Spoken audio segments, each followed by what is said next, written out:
Hello, welcome everybody. We are live. Hey, I'm Madalyn Sklar. Welcome to Social Media and AI Shortcuts.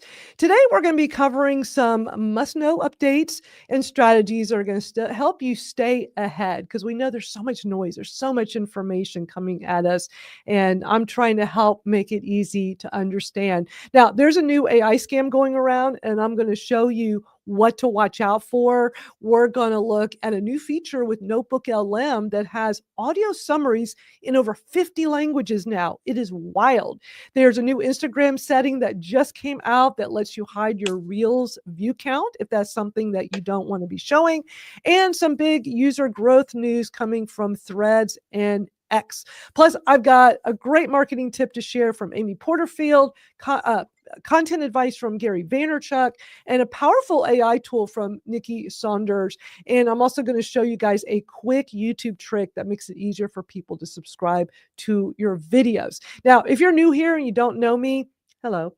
I've been in digital marketing for nearly 30 years, 30 years, and teaching social media for the last 20. And what I do is pretty simple. I am busy helping business owners and entrepreneurs who feel overwhelmed with social media and AI, and they struggle to keep up with it all because it's just too much information. So I try to break it down so it's much easier to understand. So thank you all for joining us here today. I'm going to bring up our panelist. Barb is here with us. I appreciate you being here, Barb. We might have a few other panelists that might make it over. Why don't you real briefly tell everybody just like quick little 30-second intro about who you are and what you do. Well, I'm an OGer. Oh, Bez is here. I don't want to spend too much time.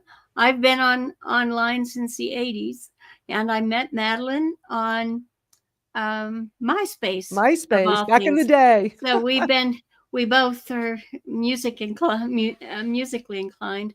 But now I'm winding down my life story, and I am the CEO of Westward Connections, Inc., and Albuquerque, New Mexico, and I have like over 100 domains that are part of my company's inventory. So anyhow, I'm just having fun online and love Madalyn School Community. And if you look down on the bottom, there's a banner running across, so be sure to join us there sometime. And there it is right there, yeah. School.com. Yeah, but the banner's there if anybody wants to come join us. I'm so glad you're here, Barb. I love that you come join us each week because you have so much knowledge in the industry, and I love hearing other people's perspectives. I don't like just coming on and being the only person talking and sharing the news. I like to do it as a group where I can hear from y'all of your thoughts and perspective on all the different things. So I always appreciate you being here because I always love what you have to say. And Bez made it. Hey, Bez, I'm following your lead today. I'm actually broadcasting in LinkedIn, which I have not done yet. The way my StreamYard account is, I can broadcast to 3 different destinations. So I've been doing X, YouTube, and Facebook.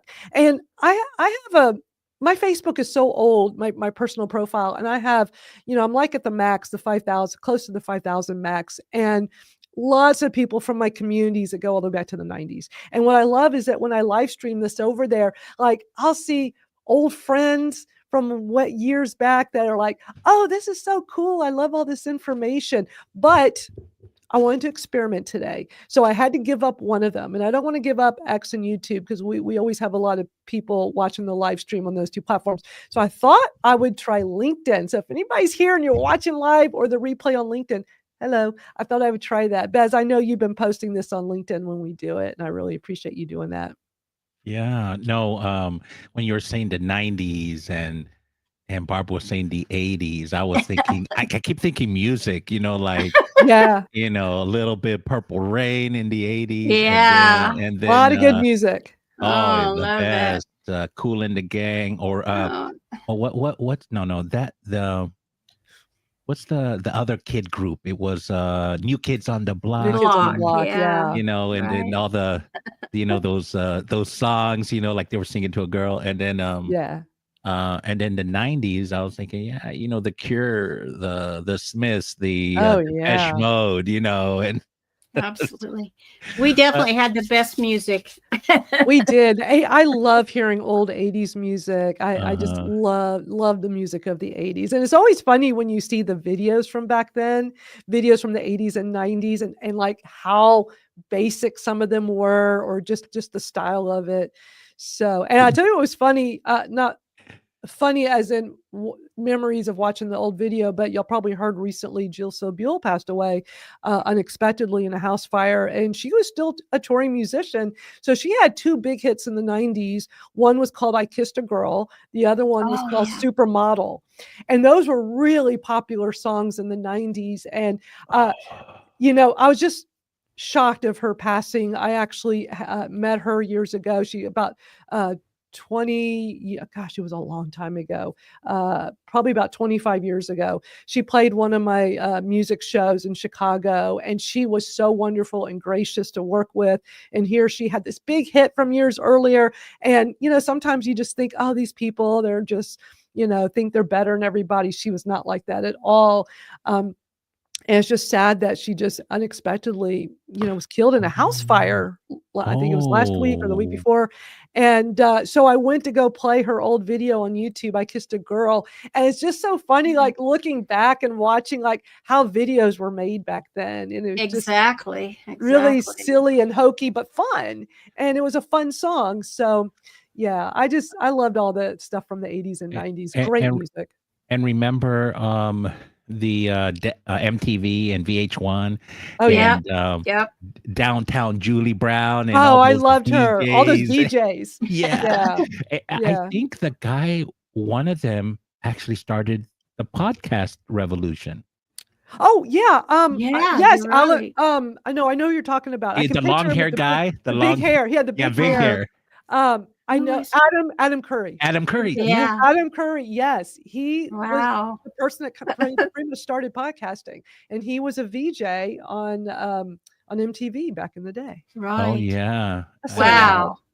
Do you and know Kurt, I've got Kurt chills running up my shoulders now. and That Kurt Loder was like sort of the oddball because he was Oh, sort of he was buttoned up, but so he would give cool. the Yeah. news and he was his own personality They and all were. They all had their own personality. I loved all of those VJs from when MTV I still can remember the day we got MTV, like when MTV premiered. I'll never forget. I'm at my parents' house, turned it on. I'm like, oh my God, this is going to be amazing. And I just fell in love. I mean, it was such a different thing, and it was so cool. And all those VJs all had great personalities, and it was just a great time in music. and you had absolutely. one of the early videos, whatever we called them, was Paul McCartney and Michael Jackson and Say. Uh-huh. Yeah. Like they were doing a thing together, collab, and also Aerosmith and Run DMC. Yes. Like, That was a big thing. that was a big deal because you had two cultures come together Yeah. and they rocked it. They did. That was a they- great video too. Oh man. Especially when they yeah. knock down the wall and come on stage with Aerosmith. That whole thing. Oh, nostalgia. We could talk about that all Twisted day. Sister. Oh my God. Yeah. Twisted Like that was the Sister. anthem. We're not gonna Oh take yeah. Oh yeah. Oh yeah. And Beastie Boys. I mean, there were a lot of Oh, anthems. Beastie Boys. What is it? The something to ill. What can I The right that's that party the- like the right to you have ill the or right to fight for you. Yeah. I Um, know what you're talking about. it was the name of their album. Yeah. The right to ill, and then there's like, Something like that. Yeah. oh man, you're taking We're me getting back. old. We're getting old because the younger ones on here are like have no idea what we're talking about.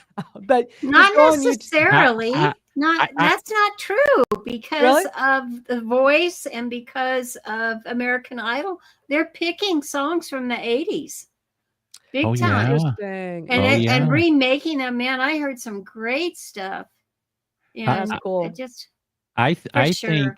think they're like you said, they're bringing up all these old songs, and you got Lionel Richie being one of the Yeah. judges. yeah.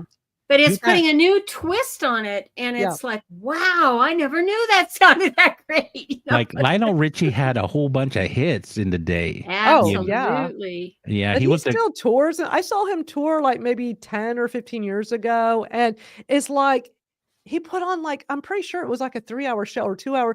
It was like he just doesn't stop. It's the same energy from when back in the day. And it's just wild. what- These artists just they don't age, they don't stop, they just keep going. Mick. You ever see Mick Jagger? Like, how old is that guy? And he's like, Yeah. I don't know. He got more energy than me. Yeah.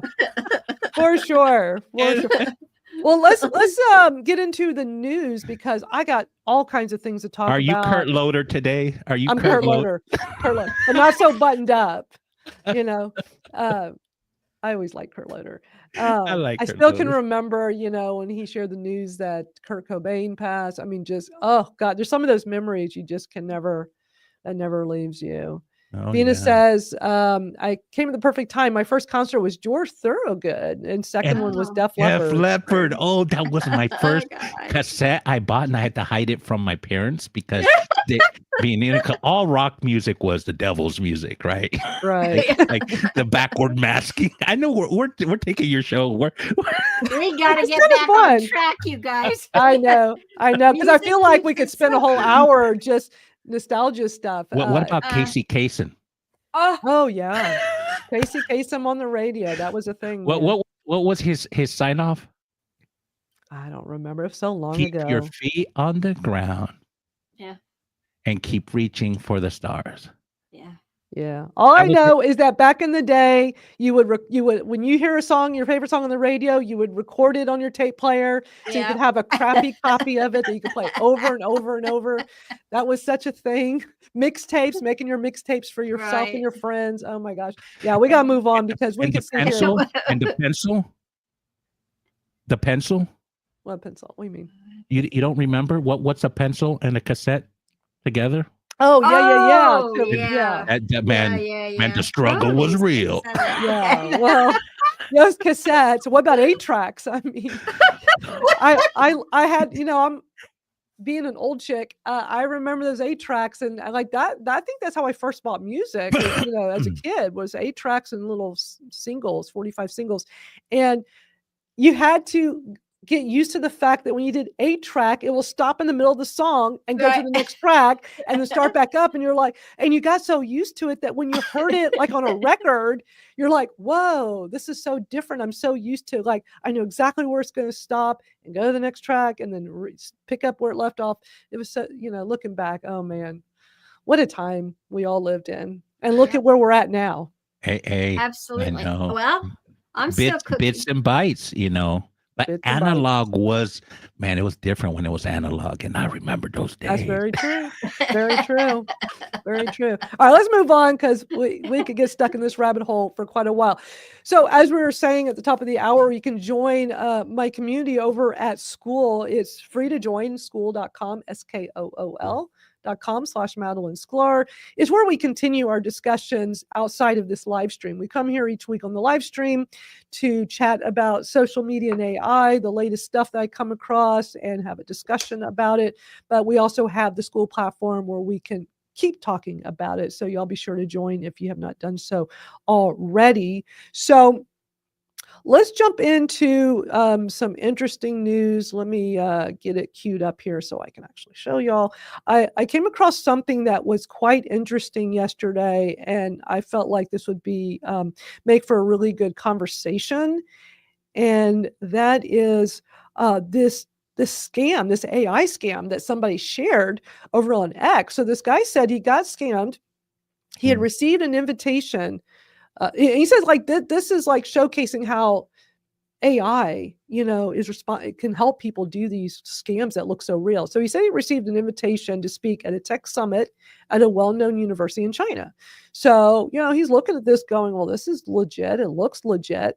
So let me just read through his thread. He said he was traveling when he got it. He replied on mobile that they could explore it. So they sent him a Calendly link and booked a slot for 2 weeks ahead. So then when the meeting was coming up. He said an hour before the meeting, he received an email with the link to join. And it was an online platform called Buzzu that he never heard of. And I've never heard of Buzzu, B-U-Z-Z-U. So, I guess that raised his suspicion. It would have been for me. I would have instantly gone in Google and tried to be like, is this legit? So then he said, having worked in fraud detection for long enough, I asked Perplexity about this Buzzu platform. It was smart that he went to Perplexity because that's a great AI platform that searches the web. Although ChatGPT 4.0 does that now really well, I've noticed. So I've actually been relying more on ChatGPT, but Perplexity is good for that. So he asked it about Buzzu. And it led him to the scam advisor entry, which pointed out some questionable reputation. So he got this that really showed a poor score. And this information that's, saying that the identity owner of the website is hidden on Whois, and that's, where you register your domain name. Email address seems to be invalid. Like he's like this whole laundry list of things that are very questionable. So he said he went a bit deeper down this rabbit hole and checked the email sender and realized it's a new domain unrelated to the actual university. Perplexity even found a Reddit thread where people were questioning the exact same thing. So, we're getting to a point now where you really have to sometimes do research to validate stuff you're receiving, because there's so much spam and scams. That's kind of the theme with this. And he's got all this information that that is most certainly not this particular university, that email is not from there. So he said that he learned that Buzzu actually isn't a meeting platform that you can use on a browser. It actually enforces to install their software without much of an onboarding funnel. So basically, it would just download on your computer without you even really realizing it. It downloads a file once you create an account, and the browser tells you to install it in order to join the meeting. So he says this is what scams look like these days. They hijacked a trusted brand to gain instant credibility, which is what happened here. They build a list of targets and mass email them. They automate follow-ups with an LLM, leading the target to book a meeting. And you push to download this Buzzu installer, which could then steal sensitive information or run malware on your computer, which is just scary that there's so much of this is happening. So he said this was a close call, and he imagines people fell for this. I mean, I'm sure a lot of people did. Not everybody thinks to fully research. When I get something that's suspicious, I am going to look at where the email came from, and I'm going to do some research. And if I got some weird platform I've never heard of to have a meeting, I'm definitely going to be researching that. He says he's seen this happen a lot in the events industry, where an attacker creates fake events and offers to pay people to speak there, and they end up installing some file in the process, which would have happened to him. Also, job interviews. So be careful. It's sad that you got to be careful about this stuff. But with job interviews, they're saying attackers create a job listing with a high salary, pushes for a take-home technical challenge, which involves forking some repo and running it locally. I've gotten this twice and dismissed early in the process. And then also procurement. Attacker shows interest in buying some products from a company. In the process, they push to install something like Buzzu. So it's just one of those things where, when I see something like this, I like to share because I haven't seen something like that, but it's good to know about it. Yes, Buzz. Yes, I come in peace. No, I'm into this 80s themes, for job seekers, the scams are really, really scary. Okay, Yeah. so here's what they'll do. They'll like exactly everything you said. They attach themselves to a well-known brand. They show you, they take one of their job descriptions off the website, and they set up an interview. And so you have an interview. It could be on the phone. They don't want to show their face, right? And so and then it's too good to be true. It's not a normal process. I go, they're you're hired, and we're gonna send you money to buy equipment. You're gonna work from home. And what they do is they send you a paper check. You get a check for about $3,000. And what they'll do is, you're all excited because you're about to work, and they send you go, and they say, go buy your equipment. We're gonna send you the money, and then you just buy against that. once you deposit the check, overnight, they cancel the account, pull the money out. They've taken your money when the next morning your account is negative $3,000, and Whoa. they're off in the wind. So I have seen many friends come to me, hey, I got a job, and they sent me a check. I go, don't. It's like when they send you mystery shopper and they send you a check. That check is bad. It goes in, they give you credit, and then boom, they pull it out and they close the account. They're gone. So be very careful, because in a time when people are desperate for jobs, Yeah. they take advantage of that. Sure. And I'm Mhm. sure right now that's happening a lot with people losing jobs and trying to find work, and these scams.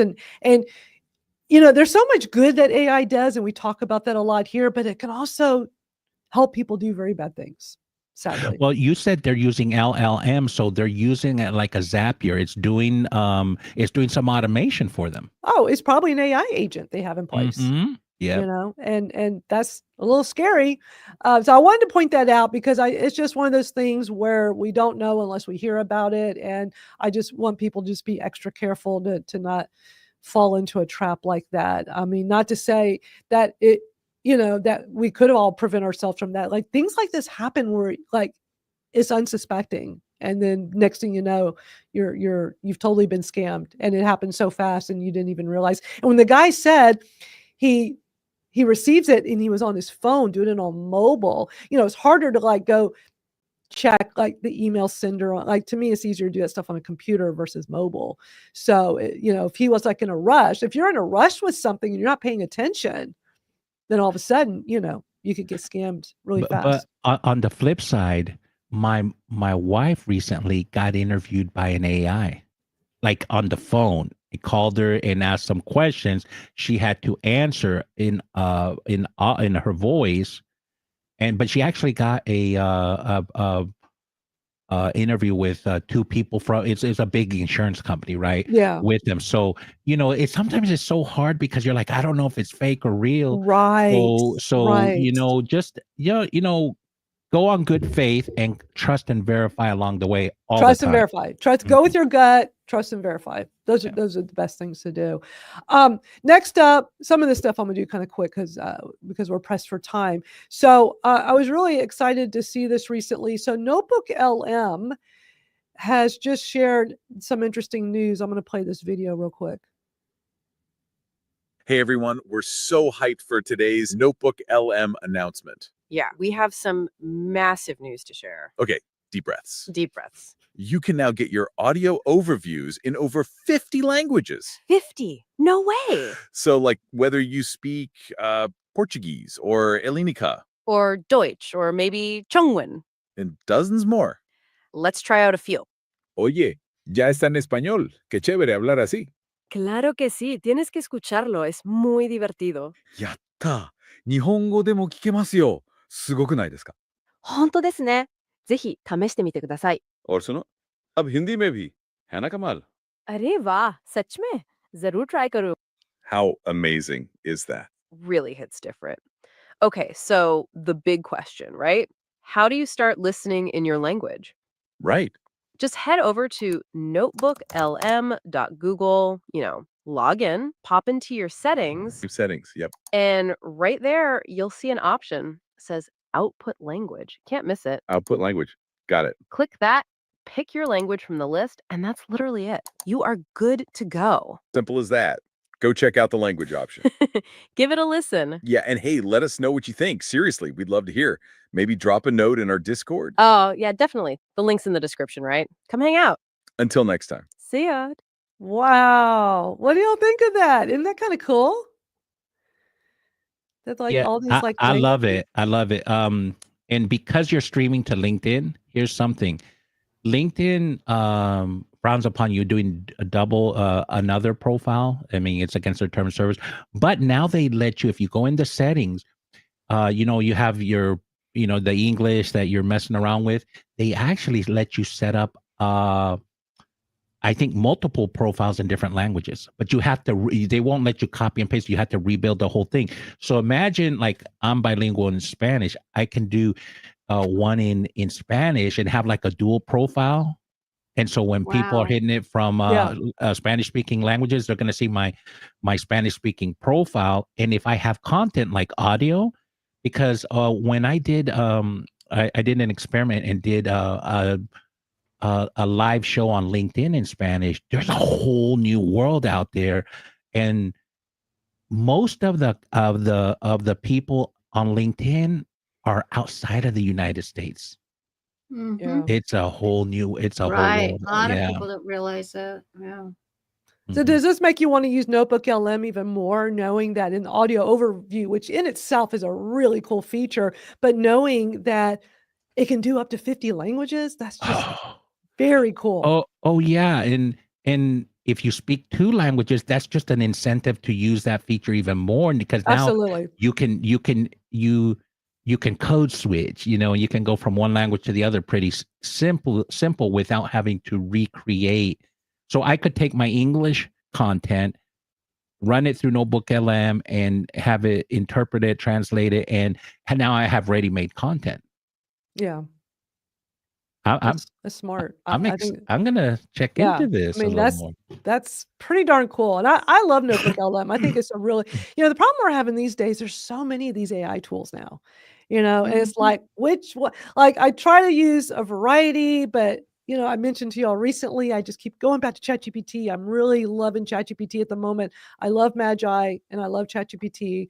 And as I mentioned, I think it was last week that I do most things directly in ChatGPT right now, and then I use Magi because of it being an all-in-one. So when I want to do a variety of things or switch from image to going from the text to image and back and forth, I have so much flexibility in there, and I really like that. So I feel like I'm getting the best of all the worlds, all the AI worlds of image and the large language models by utilizing both. But it's also figuring out what works for you, and everybody's different.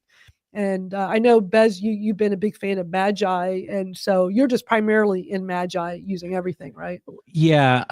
Now let me ask you this: what's the use case for you going in, also using ChatGPT instead of using it through Magi? Is it something different? Yeah, I was talking about last week, and it was probably before you had come on. So what I was telling everybody is that I was doing this big experiment months back where, that was the new audio feature on ChatGPT where you could talk to it, right? Like talk to it and it talks to you like a person. And first it was mobile only. So before they added it to desktop, it was mobile only. I thought, but you had to be on the paid plan, the $20 a month plan or higher. And because they had it free on the free plan, but you only could do it for 10 minutes. And, I went through the 10 minutes really fast and you have to wait another month. I'm like, I'm liking this too much. I think I'll just pay $20 one time, have it for a month and see, how it goes.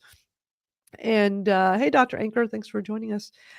So I fell in love with it because I just felt like I'm talking to a person. It turned into my little brainstorm buddy that I could just talk to at any time when I'm on the go on my phone or just doing anything.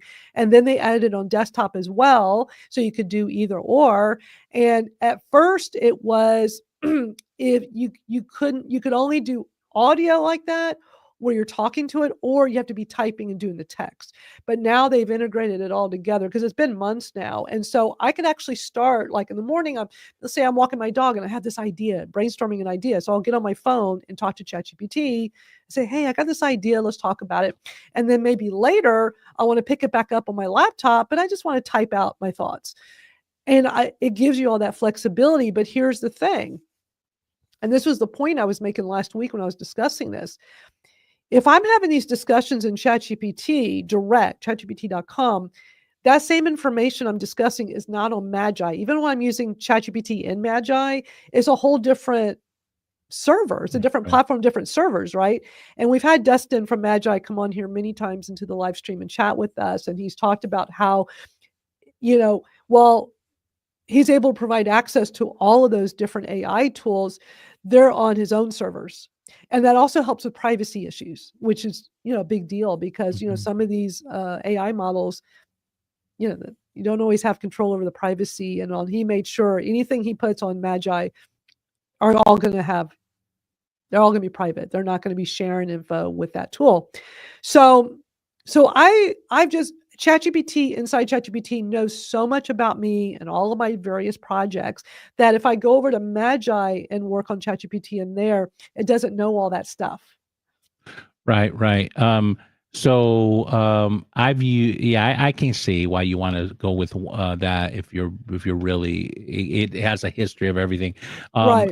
I've used Pi way before ChatGPT, and their audio was really, really good. Yeah, And you were showing us that one time here, and we looked at it. It oh, was very cool. and I It's have never free, run right? into it. Yeah, and I've never run Yeah. into a time limit. So I Yeah. just It's pretty cool. yeah, it's more fluid, and you can give it different flavors of like stuffy or what's Where up. was What's that one, Bez? Which? hi? Pi, PI. We talked about it here before. Yeah, I remember Pi. him Yeah. telling us it. So I think it's just like what, Pi AI? If I Yeah, look I it up. think here I'll Yeah, it's Pi.ai. I'll bring it up real quick because we okay. looked at it here before because it was just so interesting. And I know we did like a little test and I tried talking to it and it was There's really no neat. charge. It's free. It's free. It's free, and Huh.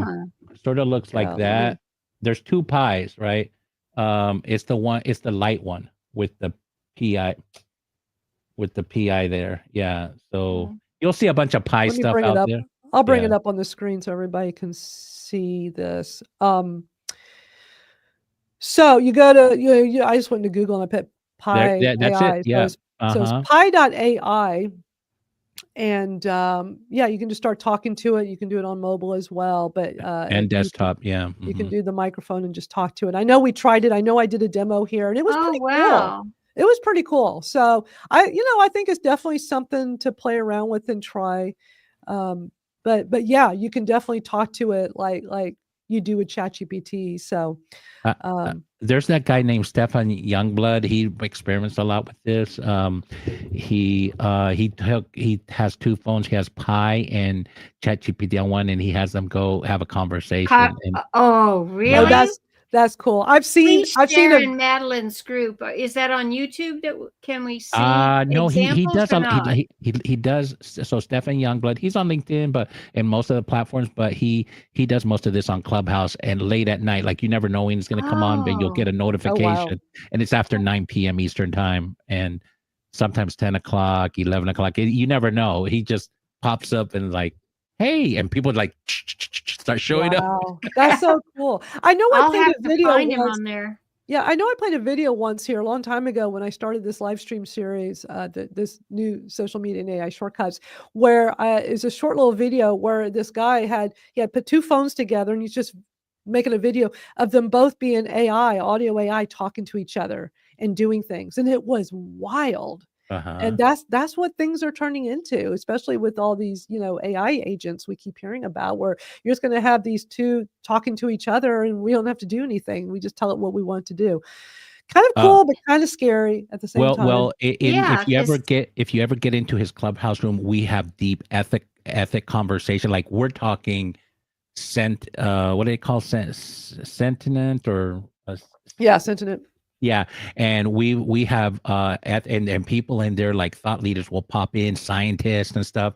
There's Wow. some deep conversations we have in his rooms, and it gets really, really like out there. Can you send me the link to his Clubhouse? Do you have his Clubhouse yeah, link? because I need it too. Can you put it in the Put school yep, community? Yeah, but also he's, put he- in the he's got an event tonight, I think. really? Can you put it in the private chat here on Yeah, StreamYard so I can I'll go do grab that. it and I'll show it to everybody and post it over on school too, because it sounds super interesting. Let's move on to the next piece of news while Bez is getting that.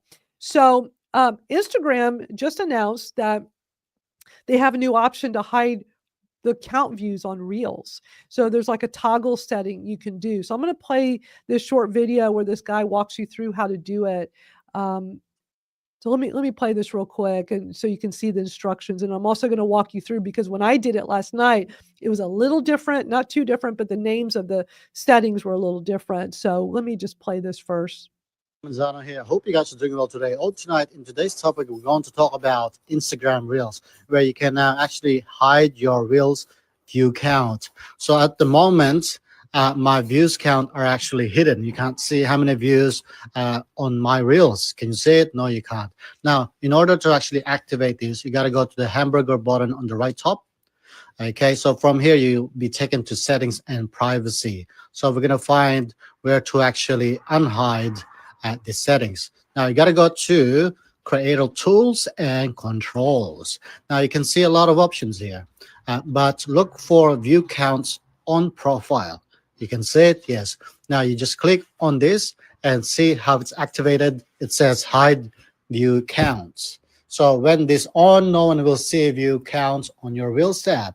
If I'm going to toggle off this one, you're going to see my views on my Reels. There you go. You can see it, right? So if I'm going to actually activate it, you'll be able to not see my views on Reels. Let's check it out. All right, let's see. All right, there you go. So let me know if you have this feature or not. Anyway, cheers. Bye. So are any of y'all here using Instagram these? Because like I don't really use it that much anymore. I should, but I haven't been. But I did try this last night and it did work for me. But the way I did it was a little bit different from what he showed. The wording on one of the items was a little different. But are either of y'all using Instagram and did you know about this new feature? And hey Dwayne, thanks for joining me. Dwayne Not Dwayne real just does his own active. experimenting with AI. Oh, cool. Well, welcome, Um, Dwayne. Larry, I'm with you, Larry. Larry says, "Can we come up with a better name than hamburger menu?" I agree. When people first started saying hamburger menu, I'm like, why on earth do they call it that? That's just such a weird name for it. Although I don't know what else to call it, but I just say those three lines at the top. But yeah, who came up with hamburger?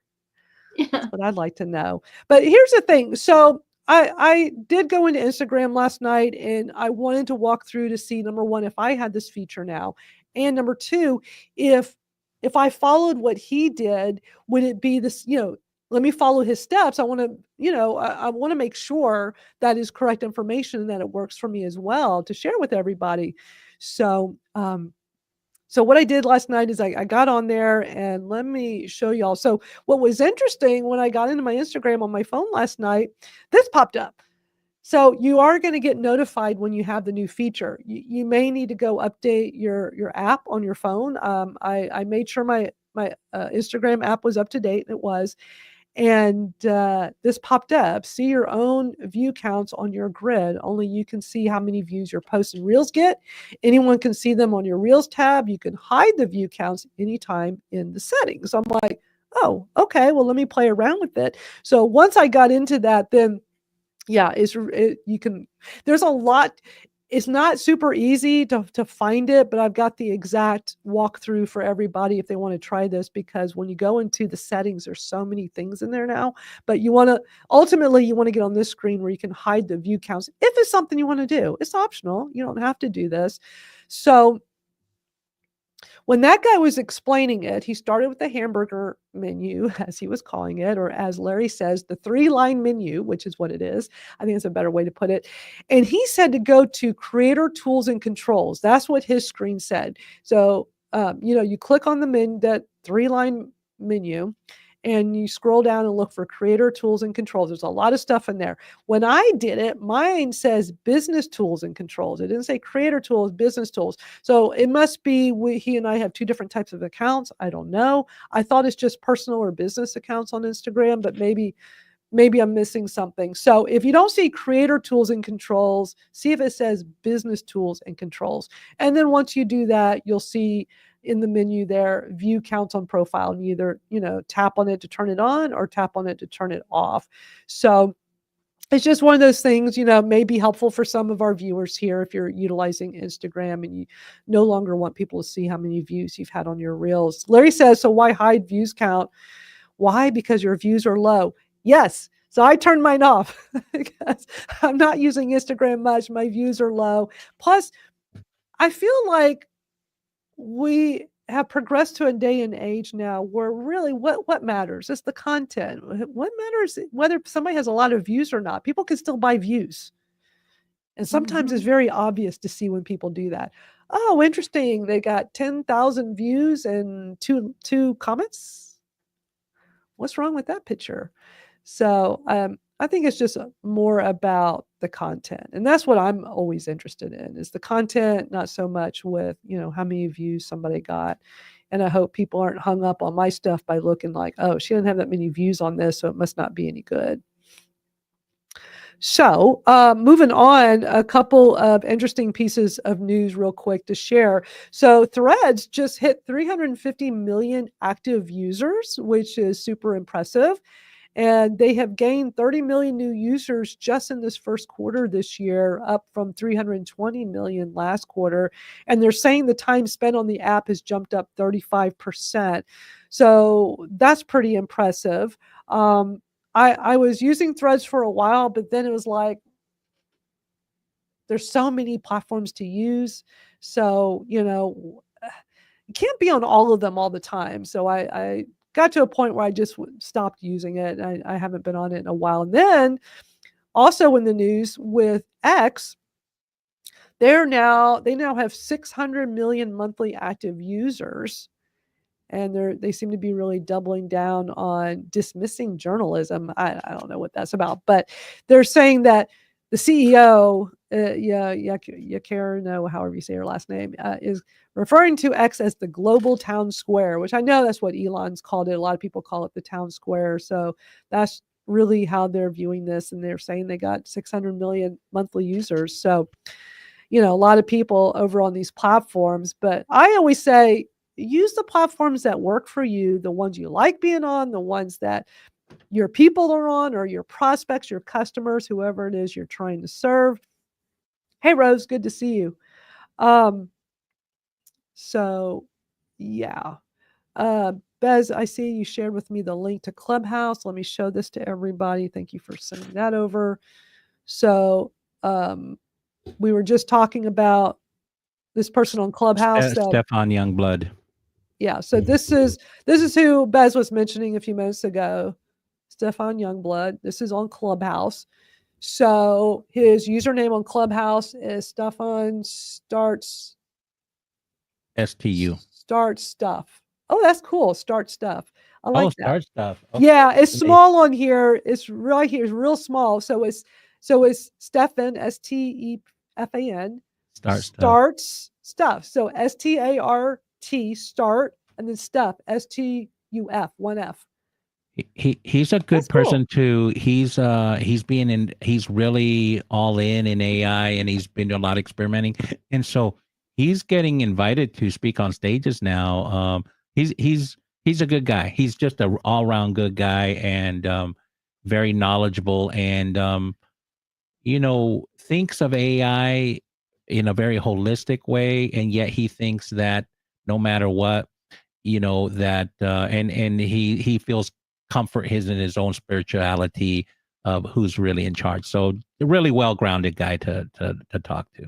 Well, thank you for sharing that. I mean, it all sounded so interesting. Larry says he has a random thought. Why are town squares called squares when most don't even closely resemble a square? Exactly. I like town hall versus square. I do too. I think town hall is a better way to phrase it. So I think we're all kind of in agreement. Venus is as well. Yeah, Rose. Bez will share that over in school, right, Bez? You'll post that on school as well, so we can all. I mean, that's another reason why I have the school platform for us, so that way, we can continue that over there and get more information. Have the link handy. Also, on YouTube, when this live stream is over, the easiest way to watch the replay of this is over on my YouTube channel at Madalyn Sklar, and I always go back. And in the description on the YouTube channel, I'll put the links to everything we talked about. So I'll put that in there to make it easy for everybody. Okay, so moving along, I got a couple video snippets I want to play for y'all, some really interesting stuff. It's just a lot of interesting information to go over today that I think is super helpful to help with your digital marketing and social media. So this next one comes from Amy Porterfield. I'm a huge fan of hers. I've been listening to her podcast since it started. I want to say, that might have been close to 10 years ago now. I still remember episode 1, like, hearing when she first started it. So I'm a big fan of hers. Really great person in the digital marketing space and social media. So she brought on a guest onto her podcast recently talking about email marketing. And they had this really interesting discussion. It's just short. I want to play. It's just a few minutes long.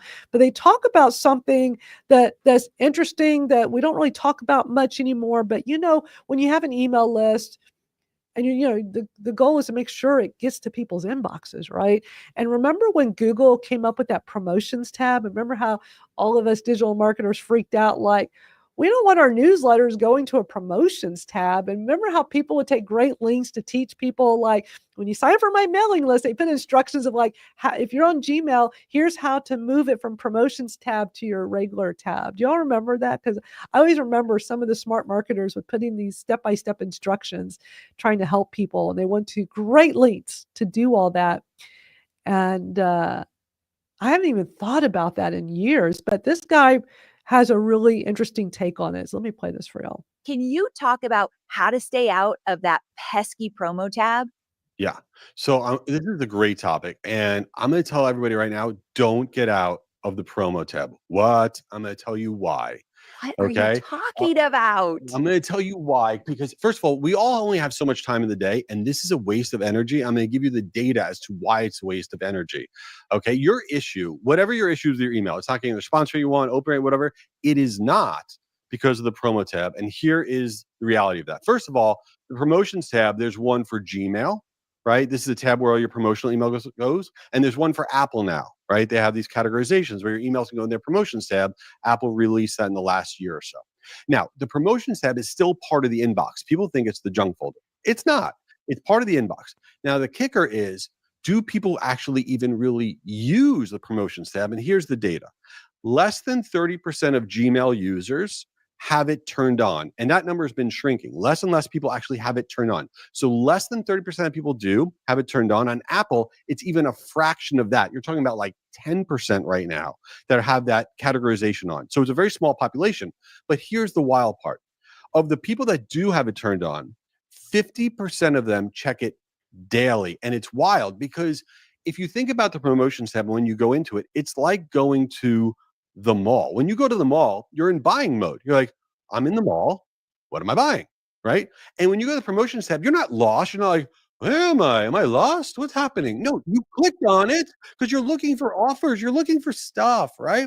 So literally 50% of these people that have it turned on are going in there every single day looking for stuff and offers and opportunities. So trying to get out of it is a major pain in the butt. It really is. And it doesn't work. I don't care what anybody tells you, all the tricks, all the whatever. It will work for like a minute and then it won't work again. You're going to chase your tail. You got bigger issues to work on to get that engagement.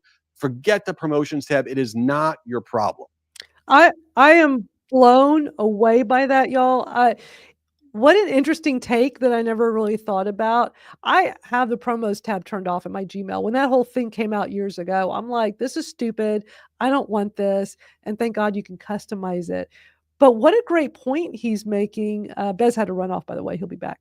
How interesting that, like, the people that do go into it every day, they are in buying mode. So if you're showing up in the promos tab, that can actually be a good thing. So I just thought it was a great take on that. And I don't hear anybody talking about that promos tab anymore, but if you were still thinking of that, that's a good way of looking at it. So, all right, next up is a very short 24-second video from Gary Vaynerchuk, but it you know how he is. He can pack a punch in less than 30 seconds. So he has a really interesting thought on TikTok strategy, this year. So let me play this one for y'all. I have 15 million followers on TikTok. My latest post on TikTok right there has 25,000 views. Now, I'm starting a new account where I'm just going around TikTok and I'm replying to people. It's called Gary V Replies. This video, the one that I just posted, has 32,000 and I only have 461 followers. It doesn't matter what account you're posting on. The quality of the content is what's going to matter. Yep. It's all about the quality. of the content. So I know a lot of people just get so hung up on how big an account is that you're only going to go viral if you have a lot of followers, and that is not necessarily true. So always interesting point of view from Gary Vaynerchuk. Larry says, going back to, when we're talking about Gmail, lots of wasted energy back in the day. Getting your email actually delivered is a win. That's so true. I mean, it's still, I can remember, Larry, do you remember back in the day where if you had for people that had an AOL account in your emails, it wouldn't even count, like you didn't even know if they got it because those newsletter providers, they couldn't even count AOL's emails or something crazy like that. And I'm like, I know it's come a long way, email marketing. And by the way, email marketing is not dead. It's never been dead. I know when social media got big, people were like, you don't need an email list anymore. Email lists are still one of the most important tools in your toolbox for marketing, whatever your business, your services, your products, whatever it is you do. Nothing will ever replace your email list. You control it, you own it. People opted in. With social media, the way social media is, people follow you, and most times they're not going to ever see your content. And it's just a shame, but that's how it is. So you always have the best control with an email list. So just throwing that out there. Yeah, it used to really bother me, but years back, people were like, these so-called experts, emails are dead, email marketing is dead, and convince people that they don't need an email list. And it's like, that's not really great advice. It's just, oh, go ahead. I never did build one. Marcia Yudkin, if she has a book about that, and I met her on Prodigy, and she's a PhD. She came out from the university, and the first thing she said is the number one thing in this whole online marketing game is building an email list. Yeah. And for all those years, I mean, she was highly successful, and the email list is what's kept them all together. And that, if you say, Barb, what is the biggest failure in your career that you think that you've had? And it was not generating an email list, because I was so in the middle of the game that those who needed me, I mean, I really did know. I mean, I have pictures of when Steve Jobs came to my house in a Winnebago just to make sure I was real. Wow. And so, the people that needed me, I mean, God, when we finally got cell phones, I mean, the big bricks and so forth, it was just incredible. And I didn't have time to be ditzing around with email, but it is now at this stage in life, I can't even say goodbye. Yeah. It's but I will say this about the Facebook thing, like what you had said. My community centered around the ballooning industry, hot air and gas ballooning. And those people were, I mean, they were EDU addresses to begin with when we started out. And we've always been connected, but we connected at least once a year at some physical ballooning event around the world. And so that was just that next step when you really develop relationships, if you can meet just one time. And back then Madalyn, what's that? South by Southwest. There's all of these events. If you can just meet someone one time, it solidifies your relationship I have friends that are living that, because we are connected on Facebook today, and it's over 40 years we've been connected. So, and why? Because when you look at Facebook, those groups that are on Facebook that everybody's talked about over the years, it's really like a BBS discussion board. I mean, it is where you can actually converse with people, not so much as on our pages or our profiles. There's not nearly the control that we have in Facebook groups.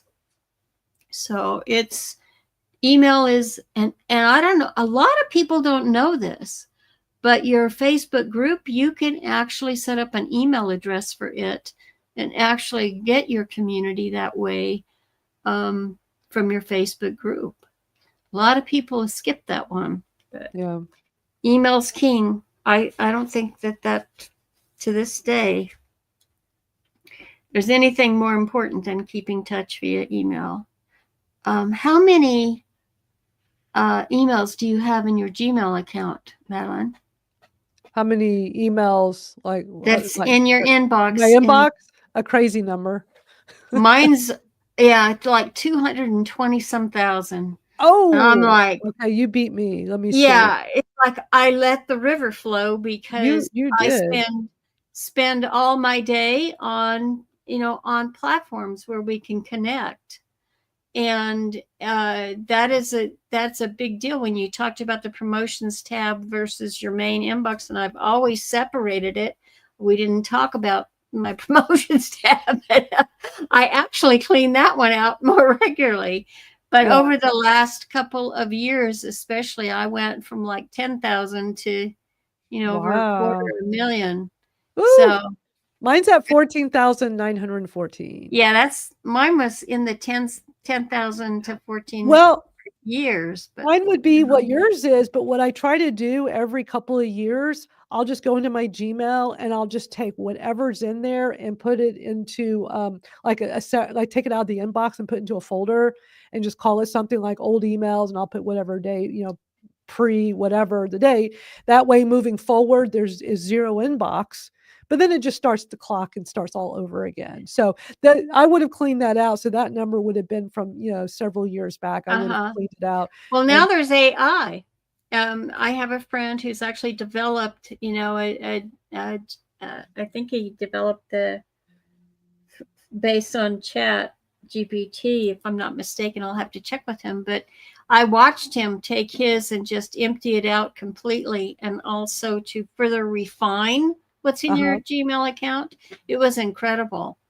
So I've heard about tools for that, utilizing AI to do that. Because he might be a good one to have as a guest for you. Because I'd like to learn more about that because I think that's an excellent idea. Maybe, go ahead.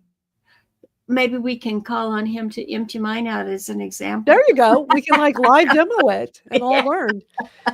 Next up, I want to show a quick little video snippet from one of my favorite content creators. Her name is Nikki Saunders, and she's really big with teaching AI strategies. And she has a video. It came out a little while back, but it was a video talking about top AI tools for solopreneurs to use in 2025. But I just like her style. I'm gonna play a little bit of the intro, and then I'm gonna play the part where she talks about Opus Clip. And y'all know here, if you're a regular, I talk about Opus Clip from time to time. Is one of my favorite AI video tools.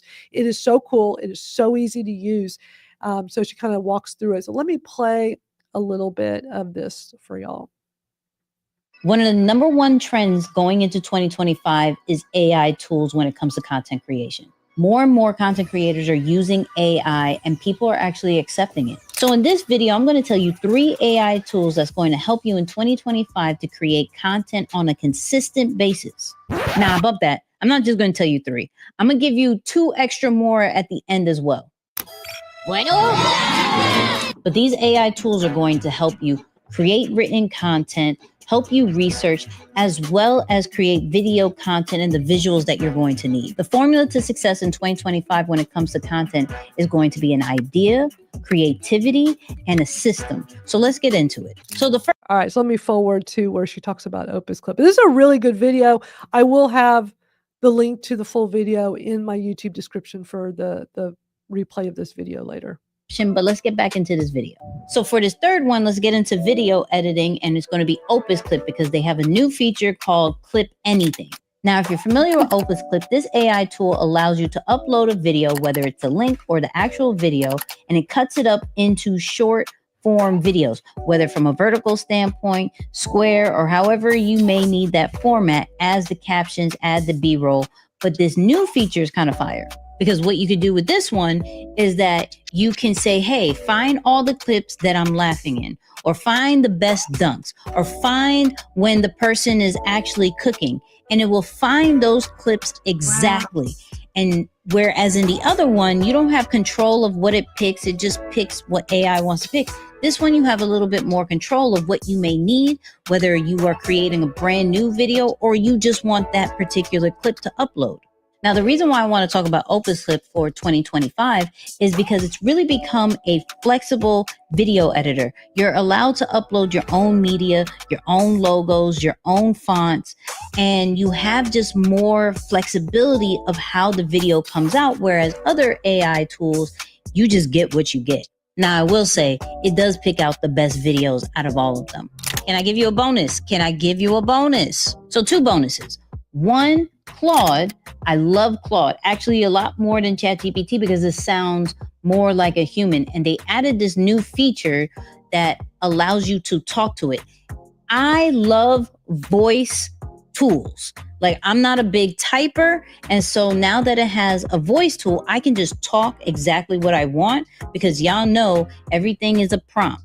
And not all of us are prompt engineers where we get the writing in full detail. But I can explain it better as I speak it. I'm going to go ahead and stop here because I don't want to play the whole thing, but I just wanted to show that her videos are so good. She's so personable, and she's always talking about different AI tools that she uses, just like I do. You know, I always talk about tools that I use myself, but I really like the blurb where she talked about Opus Clip, and it's one of my favorite tools. The thing she was showing is a newer feature I've not used yet, but what I love about Opus Clip is that I can take a long form video that I've created, pop it in there, and it's going to use AI to generate 25 to 30 short form clips. And I can create a template of how I want the style of it to be. I can have it be vertical or portrait. Like I have all this control of how I want it to be. And I'll typically use it for TikTok to take like a long form and create TikTok videos out of it. But you could also put it on shorts, which I do that as well, or for reels, wherever you want to put it. So if you've not tried this tool yet, I highly recommend it.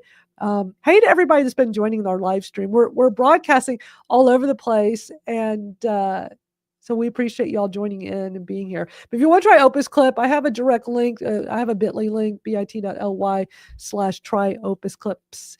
Check that out. Highly recommend it. I got one last thing. I'm doing good trying to make all this fit into 1 hour, and this is super short. It's a super short video, but it's something that I think is really helpful and impactful for those of you that utilize YouTube. Like I'm a big fan of utilizing YouTube. It's just a short 40-second clip, but it's really important of how to easily add a YouTube subscribe button to your videos. And not everybody thinks to do that. If the default is when somebody's watching your YouTube video, at the bottom right, it's just going to have the little circle profile picture of whatever your profile picture is. But you can actually change it and customize it, which I did. This video is from my friends at Primal Video, and I followed these steps quite some time ago, and it's super smart. So let me show you.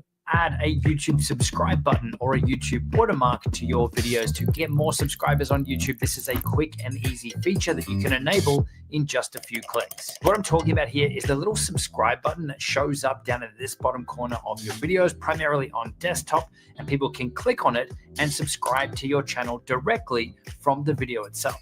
Over on YouTube Studio dashboard area, come over here to customization, scroll down the bottom here on this profile tab. Then this is where we can add our video watermark. Choose upload, go ahead and find our image and hit upload. We can crop it here if we need to. We can choose done, and we can see now that that's now been added. That's so easy. And you can find a subscribe button like that anywhere. You can, you can get it in Canva. You can just go and Google subscribe button images, find something, make sure, you're allowed to have access to it. Don't take somebody's, own artwork that's not for the public. But I was able to easily do that. And I feel personally that a red YouTube subscribe button stands out better when people are watching your videos to click and subscribe. So just something interesting I just wanted to share. I'm always all about sharing the cool things I learn about that I feel like could help others. I know I cover a variety of things with AI and social media, so not everything I'm showing is for everybody, but hopefully some people have learned some new things today that will help them with Instagram, with Reels that we were showing with this little YouTube subscribe button and some of these other interesting strategies. So that's what I wanted to share with y'all today. For anybody that's new watching this, we host this every Thursday afternoon for an hour. My name is Madalyn Sklar. I bring people together to talk about social media and AI. And we appreciate y'all joining in. Wherever you're watching, the replay will be available when this is over. So if you missed any of this, got here late, you can definitely catch the rest of it there. Larry says that he's seen QR codes in lieu of subscribe. Interesting. I have not seen that. That's very interesting. Do y'all have anything to close out with as we wrap up this awesome hour of learning and sharing together? Just thank you. And Bez, I did follow you on Clubhouse, and thank you for the other lead. I followed it too. So I haven't been on there very regularly, but I mean, that's worth it to me from what you've described. Well, my final words are there's a couple songs from Run DMC. One is called It's Tricky. It's Tricky. We're going back to nostalgia. And the other one is My Adidas. Come on now, the Gazelles and remember the Gazelles and the Kango? For anybody that got here late, watch the replay. Like we spent the first 15 or 20 minutes going down the nostalgia rabbit hole in the 80s and 90s. Yeah, I want my MTV. I loved MTV back in the 80s when it was new. I think it started in 1982. I still can remember that. Like it was cool back then. Videos were cool, music, everything about that was so cool. What was the song by Money is for Nothing and Chicks are free. Yeah, that's that was Money is for Nothing and Chicks for Free. What? The band that did Sultans of Swing. What was that band? Dire Straits with Sting. Yeah. That was Dire Straits and Sting. Yeah. Man, we're like really aging ourselves here talking about this. It's history. We were pop culture. Come on. Yeah. Oh, absolutely. Absolutely. The word pop culture became because of the 80s, all right? Absolutely. I'm going to have Dire Straits. Bob is saying, what's Dire Straits? Oh my gosh, it's good. Google it. Dire Straits. My goodness. Yeah. So that was Sting? Sting with it, right? That was the one with Sting. Oh, their albums. Sting sang it They're with so them. good. That was that funky video too. It's kind of like the little boxy people. Yeah. Animated. It was funky as heck. With like on the moon and astronauts or something. It was real weird. Yeah. Oh, dude, that was pop culture. That was a great song. Oh, there you go. ZZ Top. ZZ Top. Yes. First of all, ZZ Top's from Houston. That's where I live. They're one of the loudest bands you'll ever see. I used to see them in concert here when I was like in the 80s and stuff.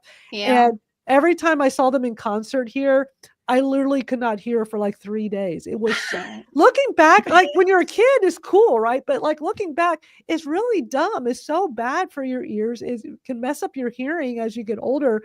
But I don't know. Back then, we always felt loud music. Exactly. But that's how it'd be for 3 days. It was always ZZ Top. It'd be like 3 days of going, what? They were so loud. Hey. There you go. Roxanne. Yeah, Roxanne. When I think of that song, I think of Eddie Murphy in that movie 48 Hours singing it. There's some pop culture for you right there. Or Trading Places. Oh, that was a great movie. Winston, here's your $1. or Beverly Hills Cop, the banana in the tailpipe trick. So they have a new Beverly Hills Cop. I watched it on Netflix recently. It was not nearly as good as the old ones, but they brought all the people from it. All those original people were in it. Madalyn, you need to do a different show called Back to the 80s. And I see a bunch of characters here in the chat that I think they'd like to join us.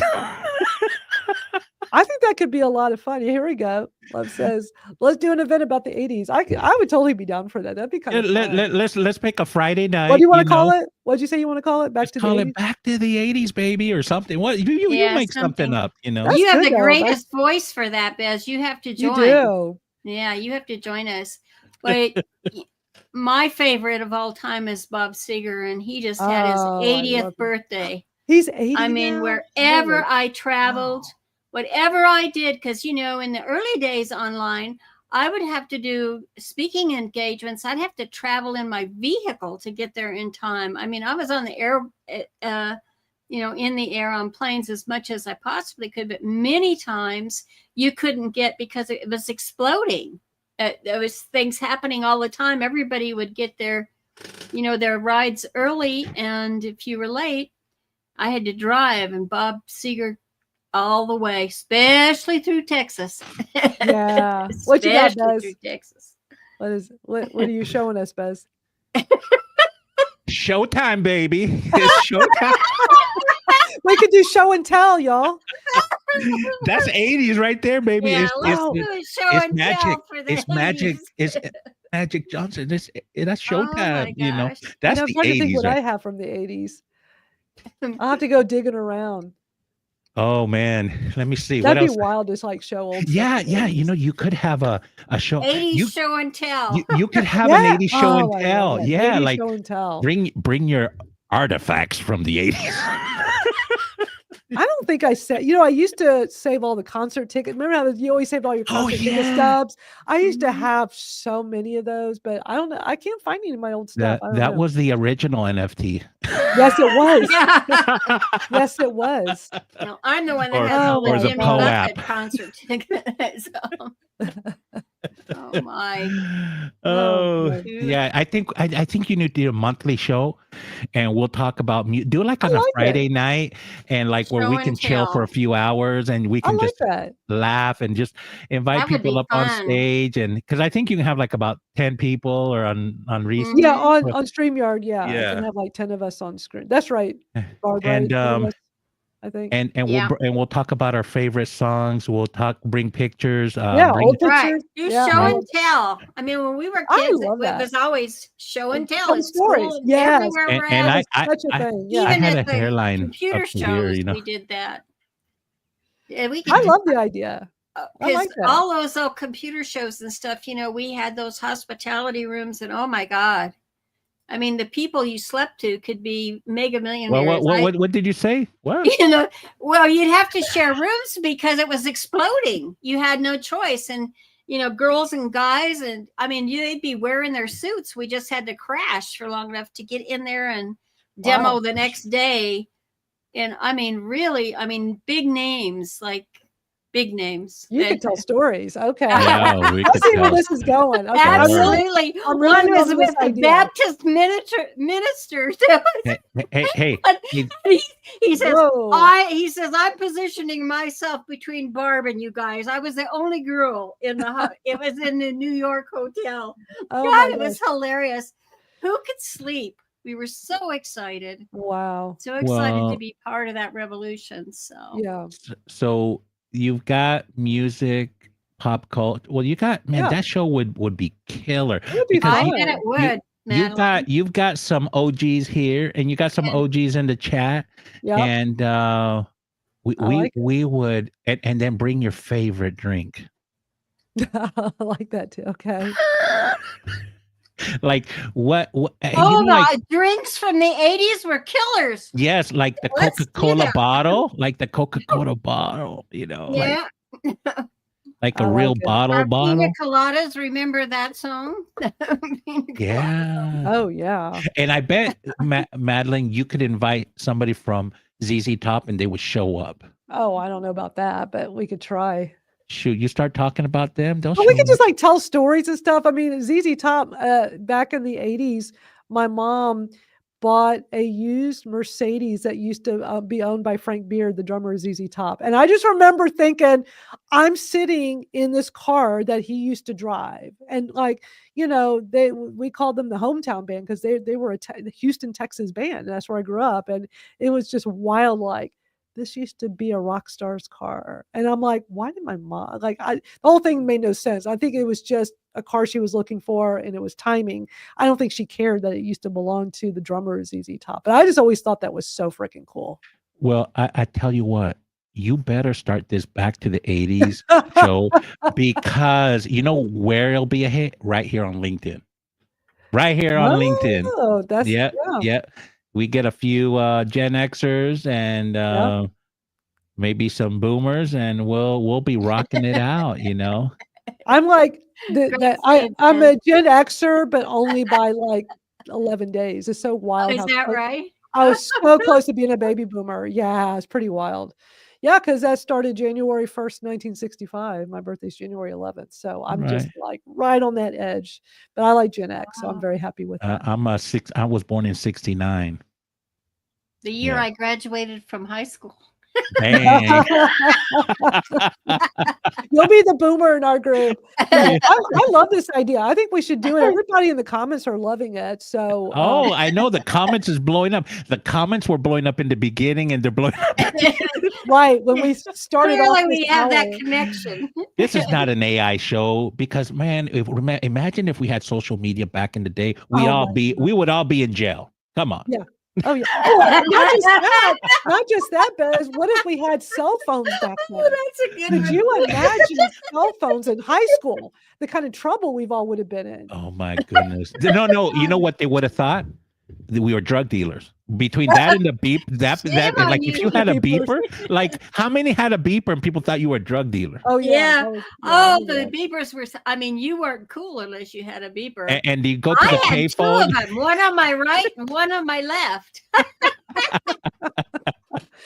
Oh, those beeper days. I remember how you could do the code for 911 to code Yeah. for somebody, or you could make different. You could do hello. Remember you Yeah. could do hello upside down with the 433. Oh, What was that? Like they were like all the 357 or all the silly something. things we did back then because we worked with the technology we had, which wasn't much. Right. But looking back at the time, look, I can still remember as a little kid when my dad brought home that first game, Pong. Do y'all remember Pong? It was so basic. But as a kid, absolutely. we had that, and we're all like, "Whoa, this is so Wow. freaking cool!" Playing Pong on our TV. Yeah. But at the time, looking back at that now, I'd be like, "Oh my God, Pong! This is what y'all had back then." It's like, yeah, it was cool. Well, check this out. When they sent man to the moon, Yeah. the computing power in your hand was more than what they Oh, sent man to the God. moon. That's scary. I would not go to the moon. That's scary. Yeah. That is scary. So Very scary. I think that would be a great show. I think so too. Let's do it. I love this idea. But y'all got to come do it with me. Yeah. You pick a Friday night. We'll show up with our Let's do whatever it. drink, and we'll invite our friends. We'll, we're still cool. We're not in Canes yet. We'll be. Well, I I'll love hide it. mine for the evening. I love the idea of that. So that would be fun. Let's do it. Y'all let me know what Friday do y'all want to do. We got pick a captive pick a audience here Friday. that loves this idea. So At least give us a 2-week launch window. And what is the worst thing you've done today? Lose, you're crazy, man. You can get me in trouble, It'll be hard to think of just one. Yeah. Oh, Madalyn's And yeah. thank God there were no cell phones, no Ring cameras. Could you imagine Look, back in the 80s, you could sit here and prank call people so easily. Oh, yeah. Ooh, We didn't even have call waiting. did. We didn't even have call Oh, I waiting. forgot for a about while. that. I got stories on that. Right. We'd have whole parties where we did prank calls. And when Clubhouse came around, what was the first thing I was thinking? Oh, that's a party line. Remember those party lines back then Yeah, too? You yeah, call yeah, somebody give you some random number, you call it, it's like all these people talking about all kinds of crazy stuff. And you're like, what is this? No, you know what? That was telephone community before the internet. Yeah. Yeah. That was just bringing people together Party line. on a phone. It was Oh, bizarre, but it was kind of man. cool. Yeah, we're gonna have to do this, y'all. So The 80s party line. No, just call it back to the 80s or something simple that people I like like will that. I like like that. people will get. Oh yeah, I get that. And you're gonna have tons of people show up. And Luz, I think, wants to participate. She said send her the link. We'll bring all these people that experience the pop culture that everybody else wished they would have experienced. Exactly. Oh, I think it'd be fun just telling stories of all of this. But Lowe's said, yeah, they're in the Netherlands. So if we did this on a Friday night, that'd be kind of late over there. Yeah, but that's okay. I mean, it's weekend for her. Come on, she's partying anyways. Well, let's do this. Y'all just need to tell me, Just do it after 6 o'clock one evening. Actually, if you do it 8 at night, Lou's probably be waking up anyway. So Wait, what time zone are you in, Bez? Eastern. You're on Eastern. So I think Lou's is 6 hours ahead.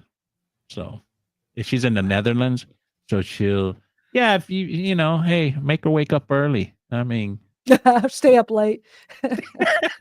Get up early, stay up late, one or the other. Yeah. I like this idea a lot. So I think this is really cool, like a Friday night. It'll be a I left hit. my It'll be a tambourines up in hit, Oregon. man. I think I'll have to get some more. Get some new Yeah. ones. Go And my for it. maracas.